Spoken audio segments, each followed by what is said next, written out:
Tenho comigo em estúdio o Alfredo Leite. Alfredo, boa tarde. Acabaste de chegar de mais de 20 dias no Kurdistão iraquiano e no Líbano, enfim, onde passaste por momentos difíceis, quer no Líbano, quer no Kurdistão iraquiano. Vamos começar para já por uma análise à reação que está a ocorrer no Líbano ao discurso feito ontem por Donald Trump. Que reações são essas? Eu passei os olhos pelos jornais libaneses esta manhã. Não é muito diferente daquela que a restante imprensa está a analisar, mas, por exemplo, o jornal An-Nawar, que é o principal jornal em língua árabe de Beirute, diz que Trump repetiu-se. E repetiu-se. Ou seja, nada de novo, não é? Nada de novo. Ou seja, foi pouca a novidade. Talvez a novidade foi aquela que já tinha sido, que a guerra poderia acabar em 2, 3 semanas, o que manifestamente pouca gente acredita, e os jornais do Líbano destacam essencialmente as omissões que Trump teve neste discurso. Omitiu... Que omissões foram essas? Omitiu a questão do envio de tropas para o Irão, para acelerar a guerra, e, portanto, não sei como é que uma Trump... intervenção terrestre, não é? Uma intervenção terrestre, não se sabe como é que ele quer terminar este conflito em 2 ou 3 semanas, porque, de facto, sem intervenção terrestre, provavelmente não conseguirá, e não estou só a falar da intervenção, do fim do conflito propriamente dito, mas do restabelecimento da circulação no Estreito de Hormuz, e depois omitiu também a questão da NATO. Nem uma única palavra. Uma única palavra, e tendo em conta o que ele disse da NATO, desde que adjetivou como nojo e o tigre de papel claro. E tudo isso, e de facto umas horas depois, num importante discurso à nação, omitiu tudo isto. Fica-se com a ideia de que, evidentemente, isto não era um discurso para consumo internacional, era essencialmente um discurso para consumo interno, porque sabemos o quanto Donald Trump está a ser criticado internamente pela forma como talvez tenha sido arrastado para esta guerra, eventualmente até por Israel, e as consequências que isso terá, ou que pode vir a ter, nomeadamente no ato eleitoral que Trump vai enfrentar em novembro. Não é de meio termo, não é? Pois, portanto, é essencialmente um discurso que no Médio Oriente está a ser praticamente pouco levado a sério, porque não tem nada de novo em relação àquilo que são as necessidades que as nações do Médio Oriente sentem de restabelecimento da paz naquela zona. Enquanto Donald Trump estava a discursar, o Irão lançou um ataque a Israel, o que não deixa de ser um sinal político extremamente relevante. Enfim, da tua experiência recente, desta tua última presença no sul do Líbano, notaste já quando estavas no terreno uma intensificação dos ataques por parte de Israel, que continua? Sim, eu até diria que é mais do que uma intensificação. Isso que estás a referir de o Irão ter sentido a necessidade de atacar quando Trump estava a falar, acontece também com ataques coordenados, não só do Irão, mas também do Hezbollah. Ou seja, há nitidamente a sensação no terreno, e isso aconteceu ontem, que o Hezbollah está perfeitamente sincronizado com o Irão e faz ataques, ou seja, o Irão não precisa de fazer ataques ao norte de Israel, o Irão faz ataques à zona central, Tel Aviv, Sul, Beersheba e o deserto do Negev, zonas que são mais vulneráveis, nomeadamente em termos da cúpula de ferro, que se pensava ser muito mais eficiente do que tem estado a demonstrar, eventualmente porque, como também alguma imprensa israelita refere, há falta de munições e, portanto, não pode fazer as interseções todas. E o que aconteceu hoje foi precisamente isso, ou seja, durante a madrugada, quando Trump falava, o Hezbollah também atacou o norte de Israel. E isto tem acontecido sistematicamente e tem acontecido numa altura em que, evidentemente, as tropas de Israel estão a progredir no terreno, elas estão, eu diria que, se analisássemos os setores do sul do Líbano abaixo do rio Litani, eles estão a tomar uma parte significativa do chamado setor ocidental, o setor que fica mais perto da cidade de Tiro, mais perto do mar. Estão com alguma dificuldade em tomar o setor central, onde há uma terra, onde, curiosamente, nós estivemos a fazer reportagem há 2 anos, que se chama Bint Jabail, que é a praça forte do Hezbollah na zona sul do Líbano, e depois há uma outra área, o rio Litani nasce no Vale de Bekaa, e há forças que é o bastião por israelitas excelência do Hezbollah. A cidade de Baalbek continua a ser um ponto de referência do Hezbollah. É tudo Hezbollah, não é? Hospitais, creches, até há televisões, enfim, tudo é Hezbollah. Esse é um dos problemas, associações humanitárias, esse é um dos problemas do Líbano. Esse é um dos problemas do Líbano, porque de facto há demasiado Hezbollah na cidade libanesa. É um Estado dentro do Estado, não é? Mas já vamos ver isso daqui a pouco. É verdade. Mas, portanto, a questão aqui neste momento é esta intensificação dos ataques está a acontecer efetivamente pelo setor mais leste do sul do Líbano, e uma coisa que convém referir é que em 2025, praticamente, Benjamin Netanyahu passou um atestado de óbito ao Hezbollah. A verdade é que desde 2024 e até agora, o Hezbollah, e eu quando digo Hezbollah, é justo dizer, o Irão e os seus oficiais foram enviados para o Líbano.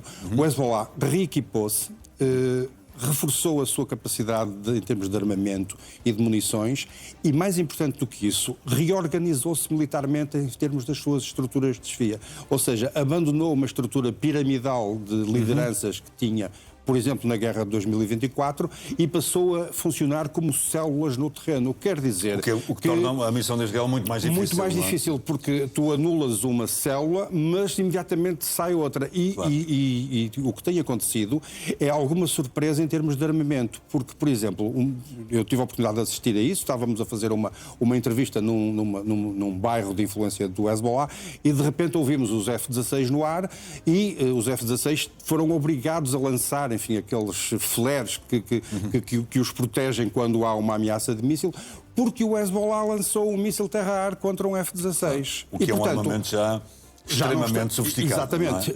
Em termos de operação, em termos de manuseamento. Já estamos muito longe daqueles rockets quase de fábrica artesanal. Pois, quer dizer, não é? mas curiosamente, e por falar em fábrica artesanal, tem acontecido que os carros blindados de Israel têm sido atingidos por drones. Drones mais ou menos de fabrico artesanal, precisamente. Ou seja, até isso surpreendeu o exército israelita. Um pouco à imagem do que acontece na Ucrânia, que nós tantas vezes noticiamos aqui. Mas Israel, neste momento, enfim, está em curso uma incursão terrestre, uma invasão, de certa forma, ali do sul do Líbano, não é? É uma invasão. Com o objetivo de criar ali uma zona tampão, não é?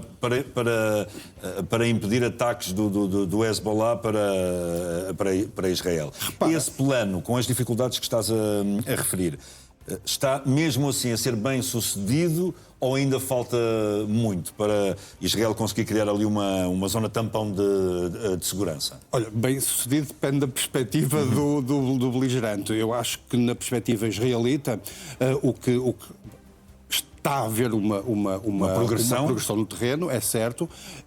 Teme-se porque a imprensa tem tido muitas dificuldades em chegar a esse terreno, e quando chega, às vezes chega com custos da própria vida, como nós sabemos, e já aconteceu com jornalistas libaneses.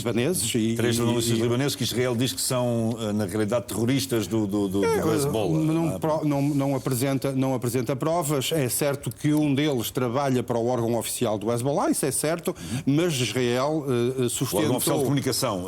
É uma televisão, do Hezbollah. O que é certo é que Israel sustentou, com base numa imagem, que esse jornalista, que aliás é sénior, participava em ações militares, e depois veio a reconhecer numa entrevista à Fox que, afinal de contas, essa fotografia tinha sido adulterada no Photoshop. Ou seja, não existe. Mas esta intervenção, Alfredo, até pela experiência que tens, que é muita, vai continuar? Vai continuar. Vamos admitir que a guerra no Irão acaba daqui a 2 ou 3 semanas. Esta incursão militar no Líbano é para continuar? É para continuar. Eu isso não tenho a menor dúvida que os israelitas vão aproveitar esta oportunidade para mais uma vez, porque isto não é a primeira vez que acontece, Claro, mais uma vez tentarem É cíclico, não é? fixar a sua fronteira norte no Rio Litânia. E o que está a acontecer é, num certo sentido, uma gasificação Claro, do sul do Líbano, ou seja, há aldeias completamente arrasadas, há pessoas, e nós já vamos falar disso, pessoas que se deslocaram para Beirute, crise humanitária que não sabem o que é feito tremenda, da sua casa, e muitas vezes, isso nós às vezes víamos isso ao longe, há aldeias completamente a serem dizimadas, não só aldeias sob influência do Hezbollah, que existem e que é muito grande. Há também, dizem os israelitas, túneis a serem descobertos de ligação das várias aldeias, mas efetivamente a progressão no terreno é para continuar, e não só a progressão no terreno. Imagens como esta que estamos a ver aqui de Beirute a ser bombardeada, esta imagem é de ontem, vai continuar, ou seja, Beirute vai continuar a ser, vai continuar, porque independentemente da guerra no Irão a terminar ou não. Completamente. Alfredo, vamos recuperar aqui uma reportagem que fizeste, que dá uma ideia claríssima da dimensão da crise humanitária que se vive neste momento no Irão, com mais de 1 milhão de deslocados internos, não é? 1 milhão e 100 mil. Vamos ver essa reportagem que fizeste há dias. A maioria dos libaneses do sul não esperou para ficar encurralada nas aldeias junto à fronteira com Israel. Mal a aviação israelita iniciou os ataques ao sul do Líbano, foram milhares os que rumaram a Beirute para fugir da morte. Sandra é uma das mais de 1 milhão de pessoas deslocadas de guerra que sobrevive agora na capital libanesa. We were obliged to come here. Yeah, we don't have a house here in Beirut, and the Israelis, they told us to get out of the village. So we were lost, where to go, nowhere to go, so we came here. Veio sem nada, como todos os outros, e vive aqui em condições desumanas. As you see, there's the tent and some pillows. We just hang around here. Some people distribute food around 6. Yeah, so we eat. That's it. A solidariedade de um povo habituado à guerra vê-se na partilha. Há quem venha entregar roupa e comida, ou outros bens, talvez menos essenciais, mas igualmente importantes. Knowing that tomorrow we celebrate Mother's Day in Lebanon, we decided to make it feel worthwhile for the mothers that are displaced and that are going through a lot under circumstances that are out of their control. So we decided to honor them today by giving them this small gift which is just a flower basically, that would basically have a great meaning for them. And we're happy to be doing what we're doing right now. Entre os deslocados do Sul, o espírito é dominante: derrotar Israel e voltar a casa. شباب حزب الله أكيد الله يحمي المقاومة ويسدد رميهم أكيد طالما هني فوق يعني وعم بيقاتلوا نحن عم نحكي على شيء هون بس المهم الله يحميهم. A chuva e o vento dos últimos dias agravam significativamente as condições de vida de uma parte dos deslocados desta guerra que vive aqui neste parque de estacionamento bem no coração de Beirute. A chuva e o frio que tem surpreendido o sol de Beirute torna a vida nas tendas ainda mais difícil. O governo libanês já anunciou a abertura de mais 600 centros de acolhimento, insuficientes, ainda assim, para tanta gente que não para de chegar à capital do Líbano. Voltamos à conversa em estúdio com Alfredo Leite. Alfredo, e esta crise humanitária, enfim, que é absolutamente dramática, não é? 1 milhão e 100 mil pessoas, vai continuar a intensificar-se? Vai à medida que a intensificação dos combates também acontece no sul do Líbano.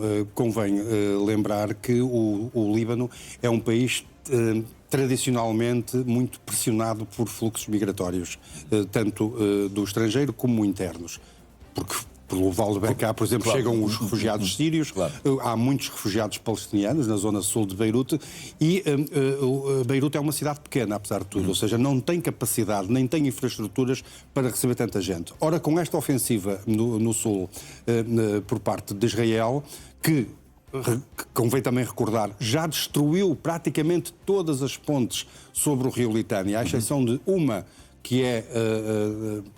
enfim, nós suspeitamos que é a ponte por onde o exército libanês, que também está a deixar o sul, está a fugir, não há como dizê-lo de outra forma, está a fugir para deixar, enfim, a defesa entregue ao Hezbollah e também os capacetes azuis das Nações Unidas que estão naquela zona, mas que também não conseguiram neutralizar em o desta semana Hezbollah. morreram pelo menos 3 soldados indonésios num ataque que não se sabe exatamente de quem foi o ataque, o Hezbollah não o reivindicou, Israel diz que foi uma ofensiva do Hezbollah, mas enfim, ao sul de Tiro acontece muitas vezes que as pessoas testemunham ataques sistemáticos a essa... E na realidade é uma força, enfim, inoperante na prática, não é? Ao longo destes anos. É inexistente. Apesar de ter milhares de soldados. É uma força de vários países, inclusive é de Espanha, tem uma força muito grande de Espanha. Mas 20% da população libanesa neste momento é deslocada e, portanto, parte dela está encurralada na zona a sul do rio Litânia. Não consegue sair dali. E, portanto, não tem meios para sair e muitas destas pessoas que nós falamos na reportagem e durante as várias vezes... De um dia para o outro começaram a viver na rua, não é? De um dia para o outro. Estamos a falar de pessoas com negócios, com famílias, crianças, tudo. E de repente foram obrigadas, porque os israelitas avisaram que iam terraplanar, digamos assim, em sentido figurado, as aldeias e eles tiveram que sair. E, portanto, esta situação vai se agravar na medida em que o Estado libanês não tem capacidade para alimentar estas pessoas. Não tem capacidade de resposta. Para alojar estas pessoas, não tem capacidade de resposta. E é aí que, mais uma vez, entra o Hezbollah. O Hezbollah tem parcialmente essa capacidade de resposta. E, portanto, estamos a falar de pessoas que não são todas estes deslocados. Por exemplo, a Sandra, que falamos aqui na reportagem, é cristã, do sul do Líbano, e, portanto, todos eles, num certo sentido, tecem críticas ao governo libanês, porque não tem capacidade sequer para abrir novos centros. Estas pessoas que nós estamos a ver aqui nas imagens vivem na rua, no coração, ocuparam centros comerciais vazios, vivem em situações perfeitamente degradantes e a alimentação é-lhes fornecida por voluntários. O Estado libanês não tem capacidade, não tem um sistema de proteção civil que responda a este tipo de coisas. O Hezbollah tem feito esse papel, tem colocado os seus hospitais à disposição. E isso depois também fortalece os laços entre o Hezbollah e a população. Claro, e mais do que isso, enfraquece a credibilidade do Estado, ou seja, o Estado libanês. O Estado libanês hoje em dia é um Estado frágil, é um Estado fragilizado, profundamente infiltrado pelas estruturas do Hezbollah, que até aqui, em termos do apoio aos refugiados, ou aos deslocados de guerra, melhor dizendo, são deslocados internos, tem tido um papel que o Estado não consegue.